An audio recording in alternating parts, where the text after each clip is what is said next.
Mit navn det er Andreas Harder, og jeg har arbejdet for Claus, eller sammen med Claus, siden 2002. Primært med alle hans forskellige eddikeprojekter. Og egentlig så startede det med, at han var blevet fascineret af de italienske balsamico-eddike, og han var rejst til Italien sammen med en fælles ven. Og så kom han hjem med en manual i sin gør-det-selv-eddike for begyndere, og så viste det sig, at bogen var på italiensk, og han kunne ikke læse, hvad der stod i den.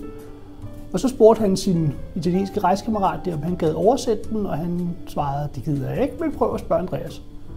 Så spurgte han mig, og jeg lavede et resumé af bogen til ham, og da han så havde fået det, og vi snakkede sammen, og jeg forklarede ham, hvad der stod i, så forstod han også, eller jeg fortalte ham, at jeg faktisk ikke arbejdede på restaurant, eller havde en restaurant selv, som han måske troede. Jeg underviste også lidt inde i Meyers Madhus på det tidspunkt, og skrev kogebøger, men jeg faktisk arbejdede i Miljøministeriet på et laboratorium, hvor jeg havde været i 12 år på det tidspunkt. Så jeg havde ligesom gastronomibaggrunden som hobby- og kogebogsforfatter og underviser inde i Madhuset.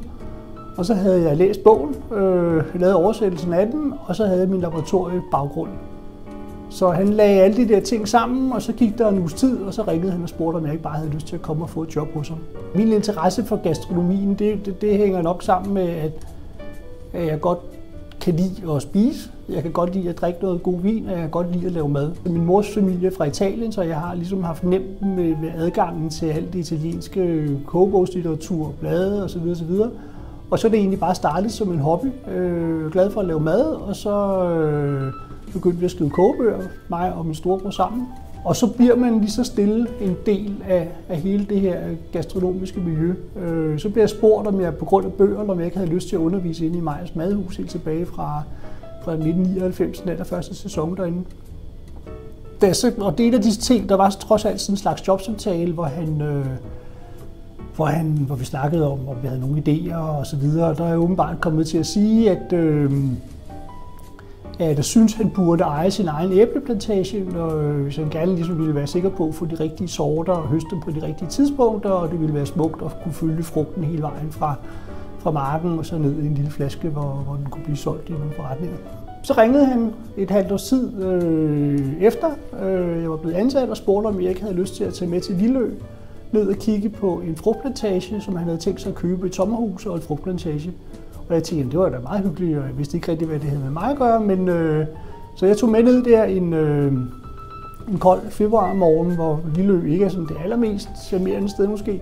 Og så kiggede vi på den her plantage, og det så fint ud, og han købte den.